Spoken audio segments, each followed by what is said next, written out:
And we are live. Welcome to Wealthy Wednesday. My name is Leah Garcia, financial professional, and I teach my proprietary system, a one-page financial plan known as the Wall of Wealth. And today on Wealthy Wednesday, I am so honored. I'm so fired up. I've been looking forward to this so much for our guest today. I know she's going to bring a ton of value. I've got my notepad ready and I'm ready to learn. I'm going to be a student. Awesome. So she is the founder of Voices of Encouragement. She's also the host of the Women's Heart podcast, which is a wellness and lifestyle podcast. She is a lifestyle and confidence mindset coach. But really, when I think of her, she's a woman of faith and a woman of resilience. And truly, I know today she is going to bring the fire. We had an incredible backstage conversation. I should have recorded it. She dropped a ton of golden nuggets. So please give it up and give a warm round of applause for Miss Edna Howard. Oh, thank you so much, Leah. I am so honored and privileged to be on your show. And thank you for asking me. And I cannot wait to jump into our conversation.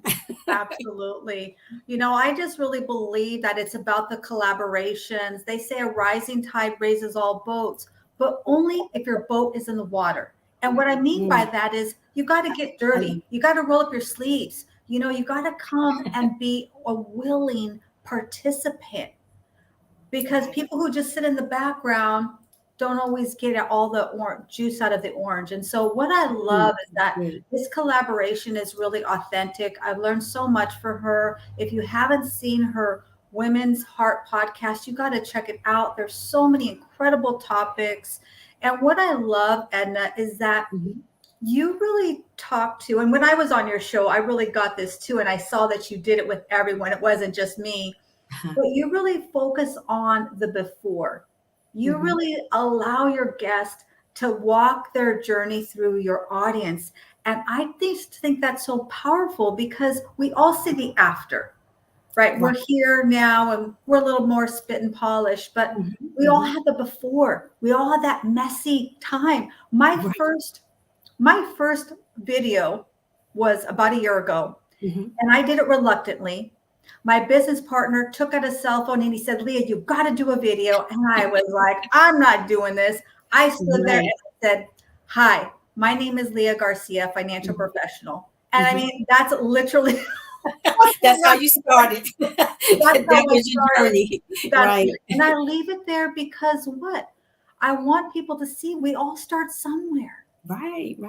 So help us, unpack this for me, Edna. Where did you come up with that concept? I mean, you do a lot of different things, a lot of different interviews. I mean, I don't think that my edification really did justice to the laundry list of things that you are involved with, and you do it all so well.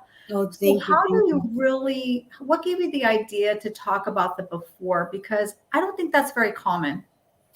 I think because we're all works in progress, right? There's no one that I know of that I've talked with, and not even on the podcast show, but my girlfriends in my network, where they haven't had a before they met Edna moment, right? And what that looks like is before they met me, I was going through my own challenges, and I didn't even know what a podcast was. So, I mean, think about it. You start somewhere, and I always say you got to start somewhere. And I think drawn from like deep down in my faith, allows me to continue to pivot like that forward. But just starting, that's what you have to do. Just put your foot out there and start walking, right? And what you find is you'll discover the journey is set with all of these wonderful milestones along the way. And I think too, Leah, I always feel like we're all diamonds in the rough, right? At some point, you need to be polished, and sometimes hard things happen, seasons of your life, some trauma. It could be anything in your life, but you keep going. And I remember when I was younger in my 20s, I used to tell myself it could only get better, right? No matter what that looked like, better was coming. Better is coming for you. And so I still have that philosophy in life. My principles that I believe are that everything is a lesson within the journey. And so you take the lessons and you help other people, you reach back And I also use it as an opportunity to encourage and motivate folks. What my story is might be able to encourage someone else to keep going. Gosh, so much good stuff to unpack there. So oftentimes, that's a very vulnerable place to be, It is is. being willing to expose our blind spots, being willing to expose the mess. One Yeah. of my, sometimes I do a podcast that's called the Motivational Monday. Mhm. And sometimes I do it from the garage because it's at 4 a.m. Pacific Standard Time. So I Wow. don't always make it into the office. Right. And so I took a picture of the background, which was, I use a virtual background, but I took a Right. picture of just being out in the garage. I got the laptop stacked up on some things, and and I posted it, and I was amazed how many comments I got on that. People are like, "Wow, that's incredible! I Wow. love that you got this over there and this over here." Yeah. Listen, we can see this beautiful background, but there's all this other stuff, right? So that's Right. a really vulnerable place to be. So let me ask you, and I think that only comes from being willing to be vulnerable, only comes from knowing your worth. It definitely does, but it also requires doing the work to know your worth. Because again, early on in my 20s, and I say maybe stumbling into my 30s, not really knowing my worth and my value of what I brought to the marketplace, because I wasn't confident enough. But through personal growth and really working on self and my faith, I just kept pushing. Like I said, it can only get better. And so the pushing made me push through some challenges of becoming more confident, becoming more worthy of what I brought to the marketplace and understanding my value. And that takes you doing work. And sometimes it takes doing the deep work, right? And the deep work can really make you have to ask yourself those thought-provoking questions, kind of like, what is it that I really want? Because a lot of times, people say, well, I don't want that. They know what they don't want, but they don't always know what they want. Wow. And so taking the time to figure out what I wanted made me see my value in the marketplace. And now I don't have a problem asking for the value of what, I'm worth, because I did the work. So I would encourage anybody that's listening or watching to do the work. Really take the time to step back, get off the treadmill for a minute, take the time and figure out what it is you truly want and what your worth is. And I always say, understand who you are and what you bring, right? And what that really means is understanding who you are as a person, because what you do doesn't equate to who you are. That's just what you do. And so don't get caught up in being stuck on, I do this thing and that makes me this, because that thing can be taken from you and then you still have to be standing in yourself. So figure out who you are, what your core values are, and then bring that to the marketplace, and then figure out what you want to bring. It's like, who am I now? What do I bring? Oh, I bring this, this, and this. And one thing I teach my clients too, Leah, is to build a confidence resume, right? And I've learned to do that over the years. Everything wonderful that you ever did, I'm talking from the time you were young, small, as a child. I mean, there's some awards you won, anything, because at some level you might need to read that one day and blow off the dust and build up your own confidence and encourage yourself. So that is where I come from, and I've learned to do that over the years, to encourage myself, to build that confidence resume and continue to build it. And, I hear naysayers and they say things and I just let it roll off my back. When I was early on in my 20s in the corporate space, I would get kind of caught up in my head, like, oh, wow, they're telling me this, and, I get offended. Now it's just like, okay, that's your opinion. I appreciate it, but I'm gonna keep moving. Right. Wow. I could just listen to you all day. Like, I feel like I don't even need to speak at all, but I love that, a confidence resume. Sometimes we have to dust off those old certificates and we really do. We might think that they are insignificant, but it's all building us up along the way. And at the same time, it's those blind spots too that we got to embrace. When there's a seed of a benefit in every adversity if we look for it. And it's not coming from, in my mind, being toxic positivity. I hear a lot of talk about that. It's not being fake. It's just looking for the lesson, being willing to be a student. And I love that you said, it's about the questions. Questions are the answers. And the biggest questions we can ask, the most thought-provoking questions we can ask are of ourselves and really knowing what we want. So that's understanding really what you want to, and not allowing the world, social media, friends, family, whoever it is, to put labels on you and put you in a box. Because I think I did a podcast on bust the box wide open. Just bust it open, because folks are so much inclined to put labels on people. We're still a work in progress, and we're going to keep moving. And it depends on what season you're in, what label is being put on you. But you got to learn how to wash the labels off. And I always say, reshape the way you tell your own story, and don't let anyone else tell you your story, and walk in that. Wow, that's so good. I love mic drops all along the way. There's sound bites all through this, and we're just a few minutes in.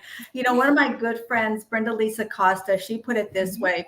She said, we as women are put in the box, but we got to bust through the box, jump on top of the box, and celebrate on top of it. I'm like, oh my gosh, Brenda Lisa, I love that. I'm going to steal your quote. I'm going to use it. I am going to absolutely give her credit for it. But pretty soon, it's going to become my own. And we have the incredible Lisa Vivek. I hope I'm pronouncing your name correctly. She said, I couldn't agree more, Leah. Love the positive mindset that Edna Howard has developed for herself and others. I completely agree, Lisa. We appreciate you. Thank you so much for joining us. And I'm glad you're getting value, because I've already got a whole page of notes here already. I love build that confidence resume. That's so good. We got to be willing sometimes to give ourselves that pat on the back.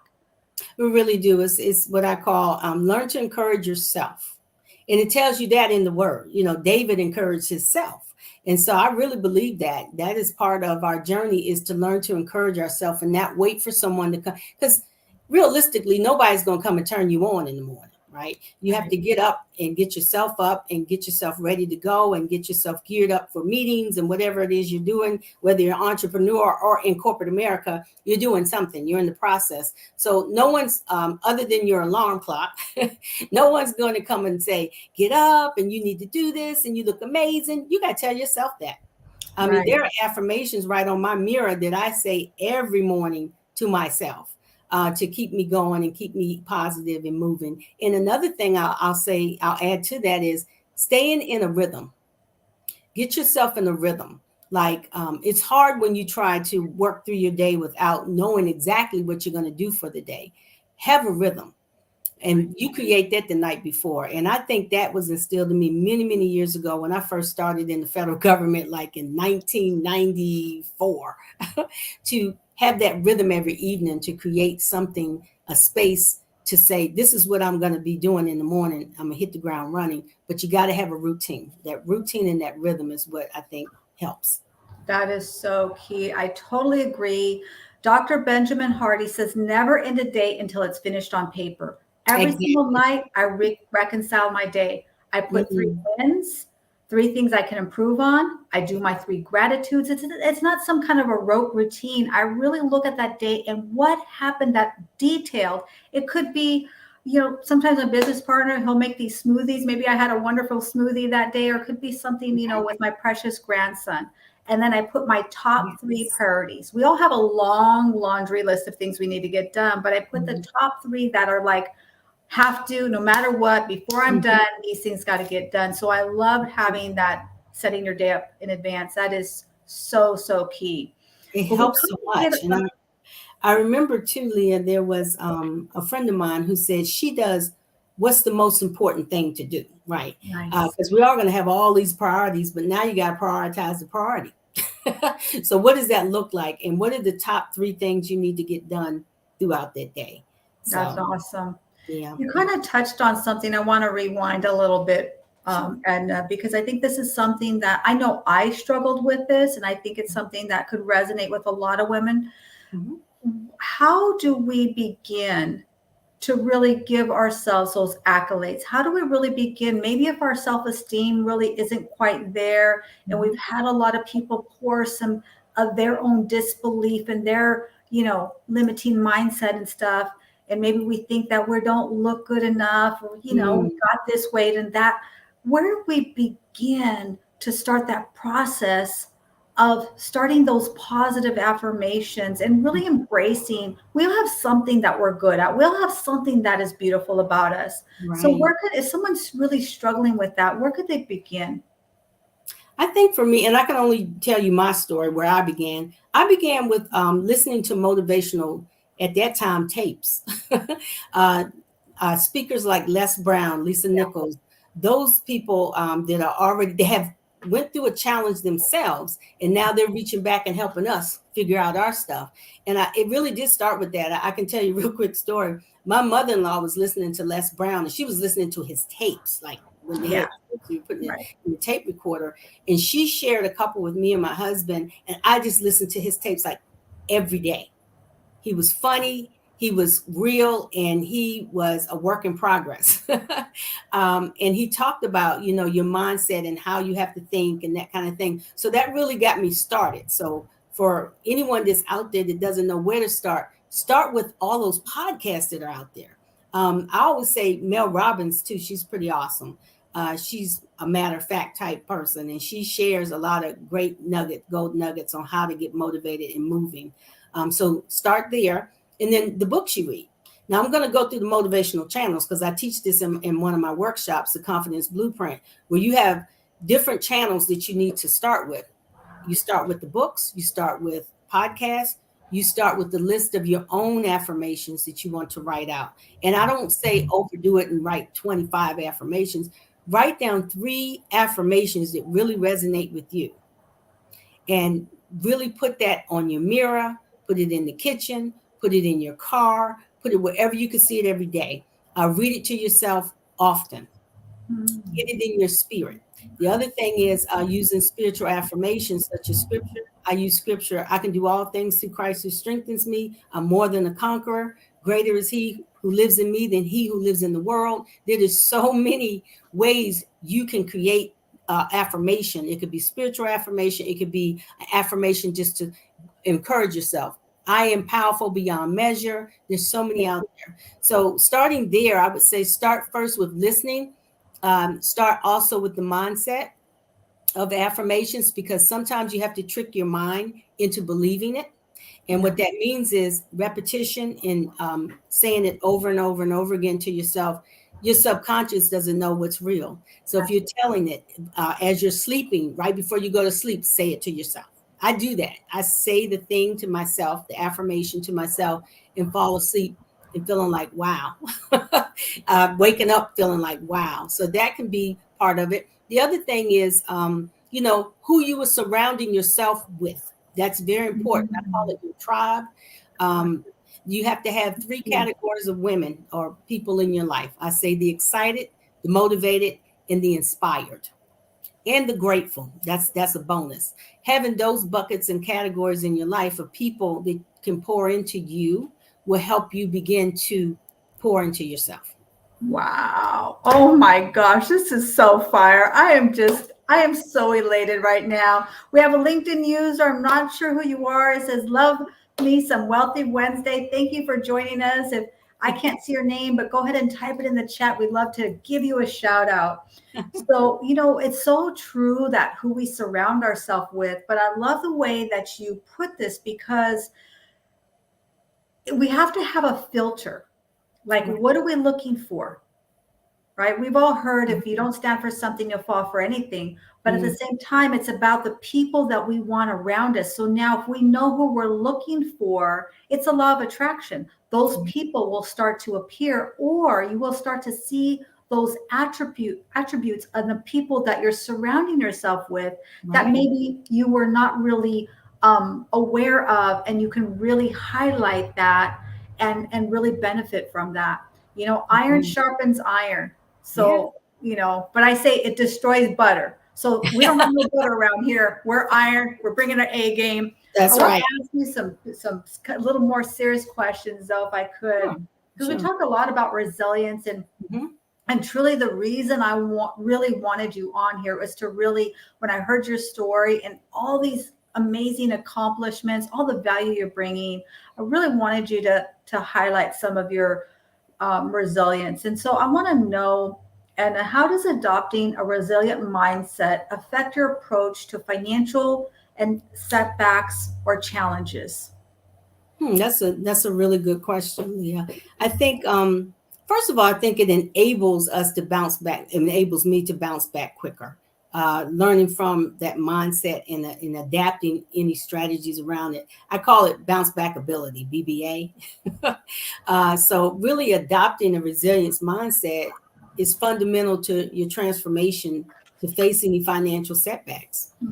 Because any challenges that you see that are coming for the forefront, you're already resilient. Now, you might have gone through a challenge of, you might have been devastated financially or whatever. You bounce back, you pivot, right? And it gets better. Like when you're in your 20s, you're doing whatever. And as you get into your 30s and 40s and 50s, you begin to find a wisdom around yourself in terms of being resilient enough, how you manage your money, and keeping that is it's basically the way I look at it. It's a rather than seeing them as obstacles, a resilient mindset can help you view your setbacks as temporary hurdles and opportunities for growth. That's what I want to say. That is so good. So, and I love the visual of bounce back. I really love that visual. So let me ask you then, but when you're in it, it's difficult. It's easy to say when we come out the other side, oh, just bounce back, stay positive, read some books, watch Mel Robbins. Listen, Lisa Nichols is amazing. She'll tell you great stories, make you laugh. I mean, you listen to Lisa Nichols' story and she tells her story now. Right. And we can laugh about it and stuff. And she tells it in a wonderful, beautiful, eloquent way. Right. But at that moment, like when you have the lights cut off, right, when your bank account is negative, when you have people coming at you and, trying to steal your dream, what is the thing that they could do or hold on to in that moment? For me, it's my faith. I mean, having struggles financially over the course of seasons of my life, it's always been my faith. I always go back to what I know, and I know that God will provide provisions and resources. And so, but the belief, you got to have the belief that is coming. So I stay on my knees. I mean, it's through prayer for me. It always has been. That's core of who I am. Just my faith in general across the board. And I would tell anybody that, if you're struggling, I always say go in prayer. I would tell women that who are struggling financially, and then also if they're struggling in a corporate environment, I always say pray for the person because it takes your relationship to a spiritual level. Well, when you're looking at finances and you want to take it to a spiritual level, then you need to pray. And you need to ask for guidance on what to do and for God to send you someone who can help you understand, like you, Leah, who can help you understand what that house looks like to build a financial house that's strong. So it's for me, it's prayer. Wow. It's so true. And it's, I've used this quote often, but it always comes to my mind when I think about that is Miles Monroe, the late great Miles Monroe. Yeah. He said that vision is a function that sight is a function of the eyes, but vision is a function of the heart. That's real. And nobody can see what's in our heart. That's right. They can see what's outside of us, the exterior, where we came from and who our parents are, but they can't see the heart of a champion. And they don't know what's truly inside you. Only you know what your vision is. So I love that you said that. And, God put it there. If you have a vision, it's the inspiration. It's that divine download. And so if that vision's in you, you are meant to fulfill it. And no one can take it from you. I mean, even if the lights did get turned off, then you pray in the dark, right? Because the lights could get turned on the next day and things do get better. It really does. It does get better. And if you continue to tell yourself that, your positive self-talk can push you that forward. But realistically too, I know I talk a lot about affirmations and positive self-talk, but the human side of us wants to immediately just kind of throw up our hands and say, you know what? Oh my gosh, what's happening? But a lot of times you really have to know that you're in that dark place so that God can shine the light on something you need to shift, change, or think differently. Right? Wow. And I always think of this too.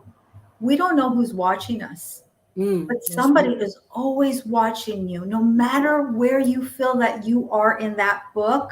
We're all in different chapters, we're in the same book. No Right. matter where you feel that you are or how much success you feel that you have or haven't had, you are inspiring, you're an inspiration to someone. Someone Mm-hmm. is looking up to you. And we have to remember that it's a huge responsibility. What does Spider-Man say? With great power comes great That's responsibility. real. That is so real. Yeah. So tell me now, in what ways can a resilient mindset contribute to long-term financial success and stability? That is a really good question. I think that for me, I would look at it in three ways. First of all, a resilient mindset is crucial. It's an asset. It can help you achieve long-term financial success. But there are three ways you can look at it. The first one is it can foster adaptability, allowing us to pivot and adjust our financial strategies and our responses, right? And number two is you want to be able to promote perseverance. So helping us to really stay committed to our financial goals, even in the face of setbacks and obstacles, right? And number three, the last one is really to just resilience. Um, Mm, what I think too sometimes is we make decisions out of fear driven. It's fear driven, right? And then we end up making the wrong decision because we're making it out of fear. So being able to enhance that emotional resilience, it really enables us to maintain a healthy perspective on money and avoid impulsive, fear driven financial decisions. wow, that's so, so good. When we change the way we look at things, the things we look at change. Dr. Dwayne Dwyer, I love him. I did this little spiel about the power of the penny. We did a money minute about the power of the penny. Yeah. And do you know if you took a penny and you doubled it every single day for a year, you would have $68,719,476.74. Wow. And I was walking today out of the gym when I was leaving out of the gym, and Mhm. the lady was cleaning up, and she goes, "Oh, I found a penny," and she was pretty excited. She's a grown woman. She's like, "I found a penny." I said, "That's great, because do you realize that penny has a potential of over $68 million in the next 12 months?" She said, "Oh, Wow. it does?" I said, "Yeah." And now you'll never look at a penny again the same way. Really, so she was even more excited. That But is so real. yeah, oftentimes we're given these gifts, Mhm. right? We're praying for the wisdom, we're praying for guidance, we're praying for a miracle, but then Mhm. God puts a penny in our path and we just slough it off because it's just a penny. Right. We don't know what that penny has a potential to be $68 million, It right? always said, don't despise small beginnings. Small Right. beginnings, a penny. Your business could start off with a penny. Just what you just said, how it compounds over the years and keeps saving. Um, it can make a difference. It makes a difference. Yeah, absolutely. So tell us a little bit about your story. I mean, we're talking so much about resilience, and this is really what gravitated me towards you. I really think Mhm. that this is a divine connection because you've inspired me in a lot of ways. Your story is truly inspirational, and it's truly a story of resilience. And I love that you share it because I think oftentimes it's easy for us to look at something we think people are going to judge us for. Yeah. We've all made mistakes. Thank goodness there hasn't been social media when I was a child. That's a lot Me too. scarier, right? I So probably wouldn't even be on it. I was like, that's oh, right. That's right. but I was always against the grain. I was always the one that was going to do something different. You tell me to do that, I'm going to go do that. Yeah. But yeah, I could go back as far as being young and just trying to navigate all of that.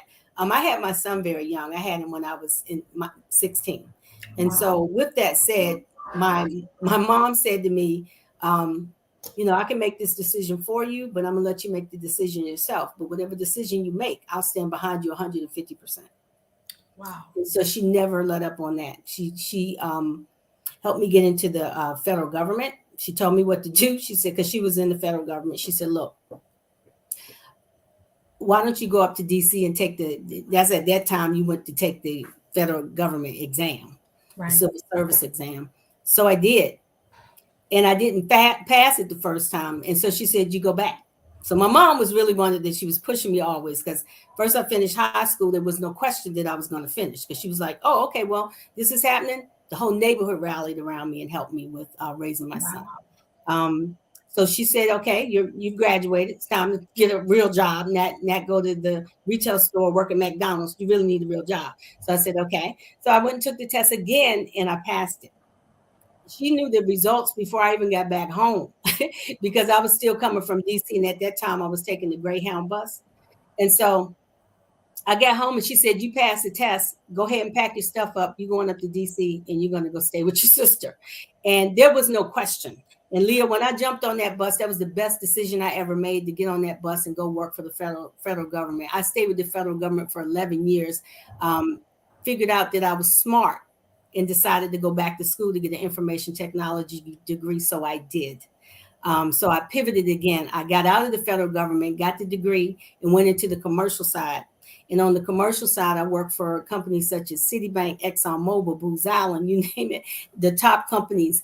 And what I realized was that resilience started very early on, whereas a lot of times my story has been different. Without the resilience, without the bounce back ability, without the pivot mentality.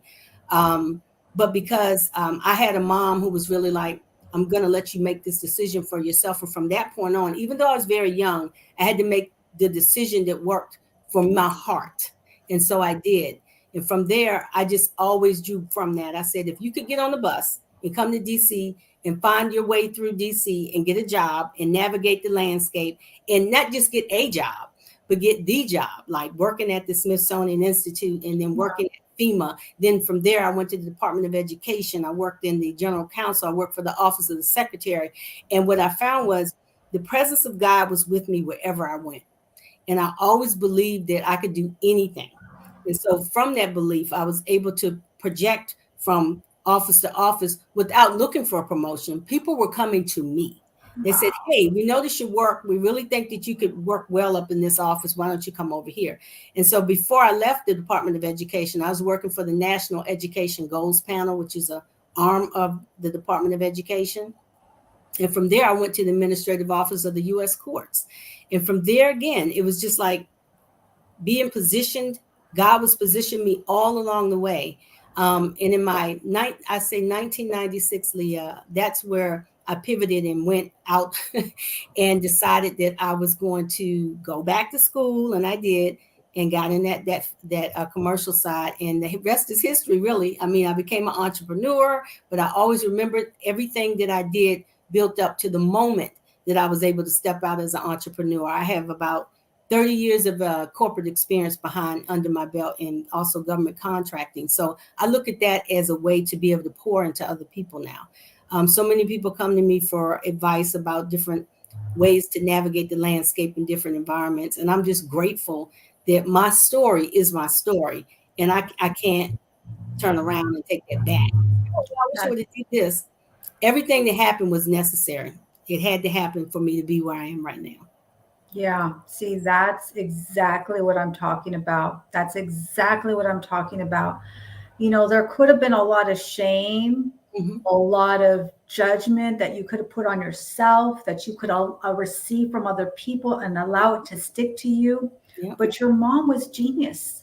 Your mom, I don't know if she's still living, but she's passed on to glory. But I never forget, even though she made me mad at times, that I would always go back to the blessing of the way she covered me, her and my grandmother, in my neighborhood. I say everybody in my neighborhood, when the young ladies found out that I was pregnant, I had several neighbors come to me and said, okay, you're keeping the baby, so we're going to help you, we're going to be babysitters. And I mean, they didn't go back on their word. They were helpful.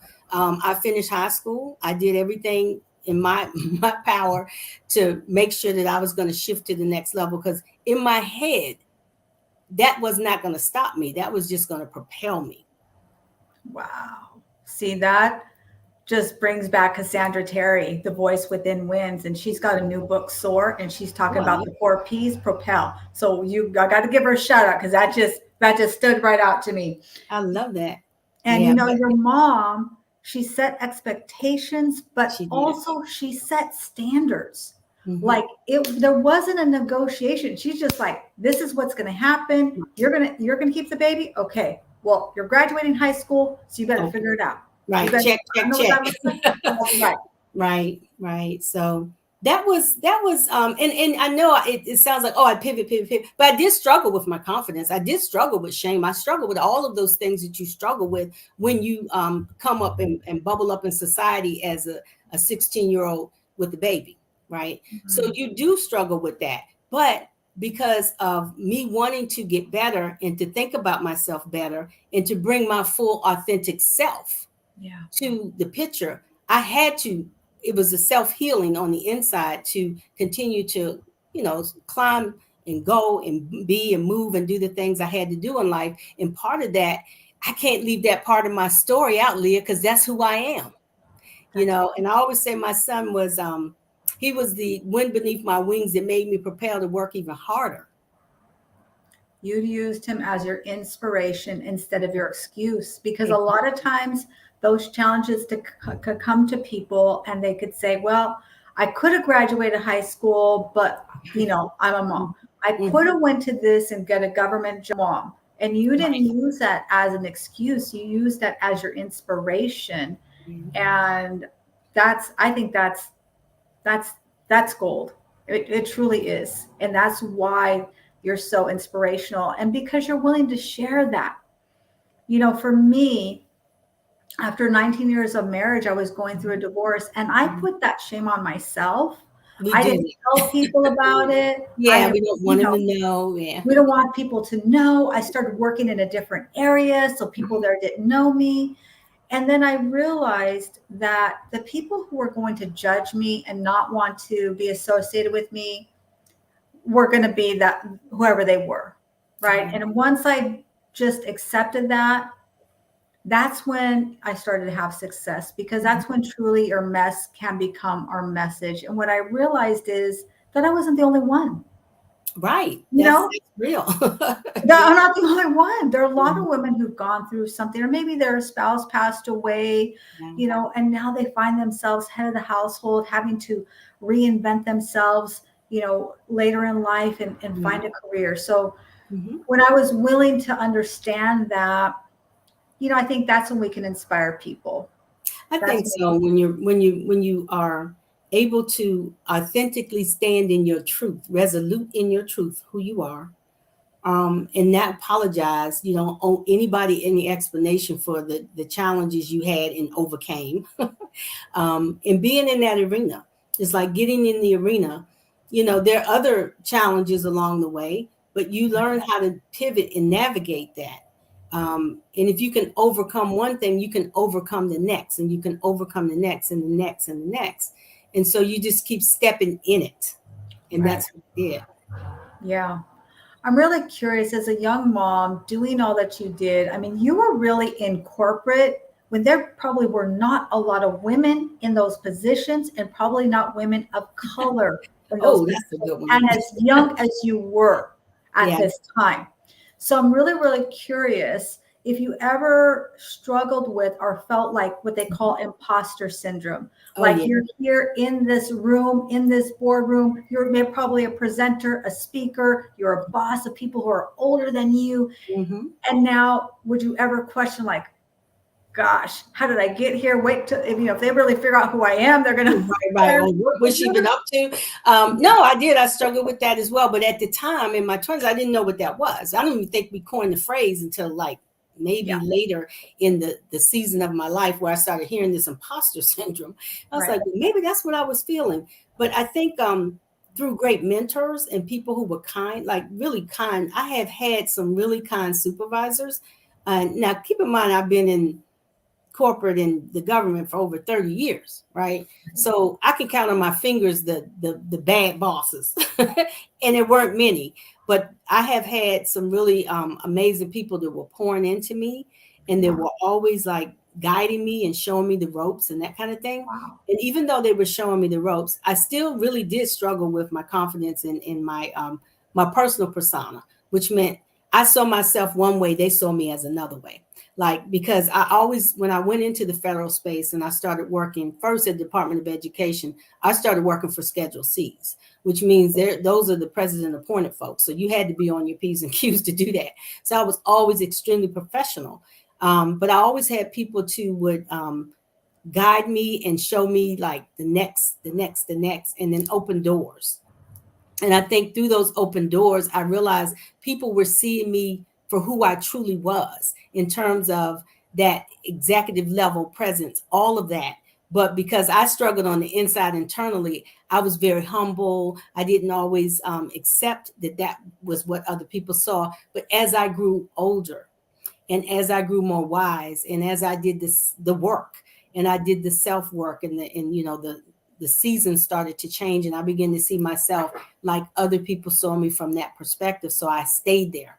I said, this is what they're seeing without being too braggadocious, but this is what other people are seeing in you. And you need to see that in yourself. So that's where the self-talk started to shift and started to change. It's kind of like that be, do, have, right. The output is the have, but you got to be it first and then do the things to get you there, which is the work. And then you can have those things. Wow. That's so good. I could just see you as this young woman, just I could truly, as you were talking, I could really just visualize that you just went in faith, even though you just went in faith and you were so blessed to have people who are willing to pour into. I think that's very unusual in the corporate world, especially at that time. Yeah. To have somebody who would be willing, because a lot of times people look at it in the corporate world, you might take their job, so they don't want to build you up. I think the support system started in the federal space, and I have to say that federal government has changed a lot since I was in it years ago. I took 11 years of my life in the federal space, and it was one of the most wonderful springboards that anyone could ever put me on. My mom put me on that track. I never even thought about it. I was like, oh, okay, that's what I'm doing.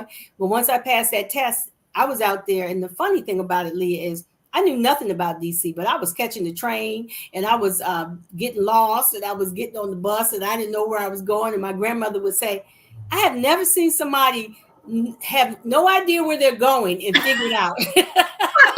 I just figured out why I'm on the bus. I'm like, oh my gosh. I love that so much. So now my kids are older. My youngest is 31 and my grandson's 5. But we're talking about the scenic route. I got lost all the time with my ex-husband was working all the time. So I was the one taking the kids around a lot and we get lost, but I never called it getting lost. We're just taking a scenic route. Look at, I want you to see this over here, right? Make a little adventure. So I resonate with getting lost. I know how to get lost pretty good at that. Actually, gotten not so good at it in my older years, but who wants to get lost at that point, right? You want to be found at that point. I do think I chuckle to myself because I remember her saying that to me and I didn't even think anything about it, right? Right. Even walking around DC, I had no car. So that meant, you had to catch the public transportation.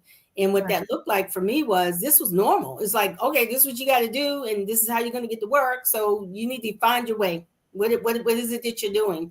And then figure it out. And I think that's what it is. Most things for everyone is figure outable. You just have to believe that it is, right? You can figure it out, like step back and start to think about, okay, what is the route? Where do I have to go? And because my first job was really working at the Smithsonian Institute personnel shop. Wow. So the personnel shop is located right by LaFont Plaza, like right as you're coming up the ramp or the steps of the subway. And so that to me, and every time I ride past now, I just feel like, wow, that was where it all started. That's where it all started. That's amazing. Yeah, my mentor always tells me there's always a way. Right? You might have to go under, over, around. Sometimes you go through. Sometimes you got to get some stair steps, but there's always a way. So I love that. Everything's figure outable. It is. So how about, Edna, share with us, like, in what ways does a resilient mindset influence your attitudes and behaviors towards money management and investment opportunities? I think for me, I used to be really risk adverse about, taking my money and putting it in different places and making it grow and all of that. But I think the resiliency allows me to really have a higher tolerance for any financial risk right now. Mm, But that took time. And then also keeping that long-term perspective, having a perspective around it, and adaptability, just all being right. adaptable. You really foster that adaptability in financial decision making when you have that resilience. Yeah, that's so good. So I'm really curious, Edna. I mean, you're a woman of faith, you're a woman of tremendous accomplishments. How have you remained humble during, during all of this success that you've had? What really helps to keep you, who helps to keep you humble? What does that look like in Edna's world? I think who helps to keep me humble is my family. Because they remind you, okay, remember when. And I just kind of laugh. I'm like, yeah, I need to stay in that headspace. And I always believe everybody started somewhere, right? And Yeah. so what keeps me humble is really just looking at it from the beginning and saying, okay, look how far you've come. Look how far God has brought you. Now you're blessed to be a blessing. That's the other thing. I don't stop at just being blessed. It's like, who can I bless? Right. Part of the story, the whole story really is I've blessed you, God's in my spirit. He's blessed me with so much that I have to. It's almost like a call on my life to bless others, which is why I got into the coaching space, which is why I got into mindset coaching to help other people be able to navigate the landscape. So I think what keeps me humble is being able to look back from the beginning, from where I started, very humble beginnings. And remember, humble beginnings are okay because you got to start somewhere. And Right. that's what it does. Memories of how far I've come and just how grateful I am for what I've been given and being able to give back now so much. Like, even from my giving perspective, it's like, how can I double my giving? When you make more, you should be able to give more. You should be able to help more people. So I really believe that in my core. Absolutely. One of my mentors, she said, anyone who thinks that money is important has never given it away. You know, That's true. That's true. And if you have it and it's in your power to help someone, why not? And I always say it starts with family first, and then it starts with everybody else. Now, I tied with my church because that is what I have always done. But then it's family, and then it's everybody else. Who else needs help? And it's not just with your money, Leah, you know this. It's with right. your time and your talent. That's right. I've gone into the shelter to help women with their image in terms of, kind of walk the walk. What do you look like? What are you putting on your face? Because I was American sales director too. I've had an entrepreneurial journey. And so with that, even when I was driving a car for Mary Kay and I was picking up women who were and my husband was like, be careful. But I was like, no, I was blessed. I was picking up women who had children who were at the bus stop, because remember, I didn't have a car when I was in DC. Right. So me being able to do everything I could along the way as I got blessed, and then going into the shelter again, being able to work with the women in the shelter on image and doing facials and pampering them and that kind of thing. So giving back that way, and then also going into these underserved communities and teaching workshops for free. Empowering women that way. So I use every gift that God has given me that I can to give back as much as I can. Oh, God, that's so good. So it makes me think of, I heard this quote that says, be the person you needed when you were your younger self. Yeah, I And love when that. we go back and we can help those people, that maybe that's that younger mom, or Mhm. maybe, somebody that's going through a divorce, to me, it's very cathartic. It's very healing. It Yeah. feels so good because we knew that's what we needed. We know exactly what we needed, the words that we needed to hear. Maybe it is just a little makeup, but gosh, could feel a Right. little bit better about yourself, and getting a nice Right. scarf and some nice earrings can just go such a long way to helping that self-esteem and boosting that confidence a little bit. And you know what? We all need a little grace. We do. We do. So just having the heart to serve. I think God placed in me years ago a servant's heart, and it's always been like that. It's never changed. That's so good. Yeah. So let me ask you this. You've accomplished so much. You have so many things under your belt here. What does it look like to coach with you? Somebody, give us a story of somebody, a success story, somebody that you really helped. I know you've got many, but maybe you can highlight one particular situation. Oh wow, that's hard because there's so many, like you said. But I would say maybe the one of the coaching clients that I had was she's in post retirement. And she was going through some challenges herself, trying to get her finances together, trying to organize, trying to figure out what it was that next that God had for her. Mm-hmm. And I was able to get her in a good headspace that was sustainable for her to walk in her power, figure out her next move. And she felt like, and she put a testimonial out on the website, and I have it. And I was like, wow, that's so great. I'm so glad that I was able to pour into you and encourage you and lift you up to help you make the next step, using tools like vision boarding, right? Also goal setting, working through the goal setting, and something I call bridge the gap. I teach that technique. It's a small technique, but it's powerful. And people, because sometimes we get overwhelmed. She was getting overwhelmed with everything she had to do, and post-retirement, all of that, all those feelings that come along with it. I helped her manage all of that and work through it. And I told her, I said, you need to be looking down so you can move the pieces of where you want your life to be now, instead of looking up, feeling like things are coming down on you.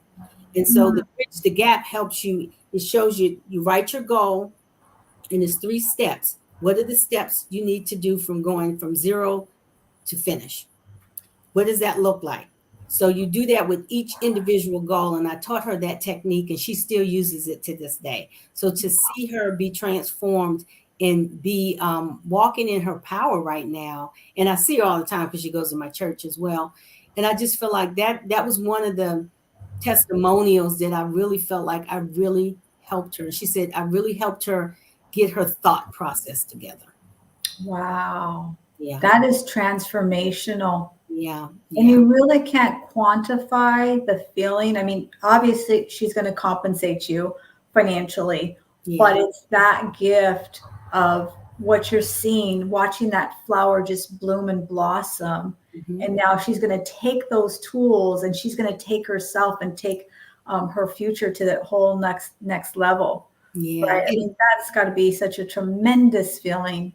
And she's using the confidence resume, because I also teach that technique. I think part of it, and one of the things she said in her testimonial, and it was a live testimonial, because we had breakfast one morning and she was talking about how it was helping her and doing all this. I said, let's tape it right now. So it was nothing planned. It was impromptu. And she said at the end of her testimonial, she said, this will be the best money you ever spent on yourself. If you ever put money aside and budget it for personal development, this is the program to be in. And she said that, and I was like, wow. That's so awesome. Yeah. It's so rewarding. I love that. And that's the same way I feel when I help a family.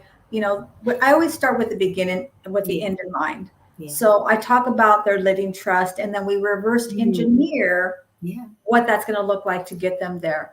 Mm-hmm. And recently I helped a family put together their living trust. Now, they were struggling to get through it because they had a lot of different family dynamics. But now, it's getting close to being completed.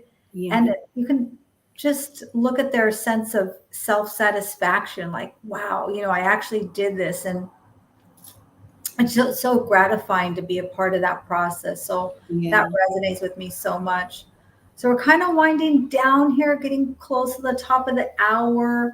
Sure. Tell us, what does Edna Howard coming into 2024 and beyond? What does that future look like?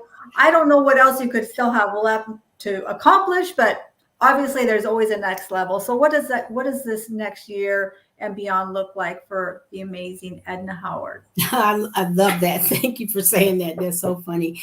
Right now, I really am looking at getting a course work out on the, it's a platform called Zenler, and they are going to help me create a space for self-paced downloadable courses or workshops for women who want to do it on their own time. And I'm actually using that space to motivate folks through my book, Mindset Reset. And so I've been teaching a webinar for years around it. I've been, signing the books, giving them out, and really working out of that book. And everything that I talked about, bounce back ability, confidence resume, affirmations, all of that is in that book. And so I am going to create a course and start to do the workshops that way. Also, I'm an Alignable. Not a lot of people know about Alignable, but I'm a Alignable ambassador. And so I'm doing once a month. If you're in the area in Sterling, Virginia, or Loudoun in this area, we are meeting every fourth Thursday of the month. Just meetups and network, talk to new people, connect with folks, get in a safe space to be able to share your story, and just, work with other business owners. If you're a business owner, if you're an entrepreneur, or you're just someone in corporate who has a side hustle, come on out. So I'm doing that, and then just waiting for what else God's whispering in my spirit to do. That's incredible. I think so oftentimes as entrepreneurs, people can get really tunnel vision to think, okay, you got to buy my book, you got to buy my course, you got to buy my thing. Right. But we forget that, we're all people. And sometimes it's finding somebody who's maybe gifted in gratitude and they teach you about gratitude, or sometimes maybe you just need someone to call up and talk to, because listen, if they're not an entrepreneur, we think differently. A lot of my friends and family think I'm weird, and I think it's great. Right? They don't get me. They don't get you. That's right. That's not your tribe. That's right. So we need the people that think like we do, that we can have as our friends, and just those soft shoulders to land when we need that moment. We've got an amazing shout out. Gosh, I'm so humbled to read this by Lisa Favec. Oh my goodness. She said, the universe puts you where you need to be for the message you need to hear, ... such as a powerful conversation. Thank you, Leah Garcia and Edna Howard. Isn't that so beautiful? Oh my gosh, thank you so much. We receive that. We're just our humble servants here. And really, this Wealthy Wednesday it was a divine download. I never intended to do any of this. I was trying to do a LinkedIn audio room is what my intention was, and kind of got pushed into doing this as a video. And now Edna's streaming us here on Facebook and YouTube. And, sometimes we plan and God laughs. He has something bigger. We're too limited in our thinking, right? And truly, I do this to bring value, to highlight incredible people who can talk about wealth, because wealth is so many different things. It's not just about the dollars we put in and invest and save. It's about how we invest and give to one another. Thank you, Lisa, for the opportunity to share with you. It is my honor and privilege to be able to bring some value today. Well, that's it for our Wealthy Wednesday. I know this is going to be one that is going to be watched many, many times over. My name is Leah Garcia, financial professional, and I'd love to share with you my one-page financial plan, the Wall of Wealth. It is my proprietary system to help you kind of see where you are and where you want to go, and if you're on track. So we'll see you all at the top, because we all know it's way too crowded at the bottom.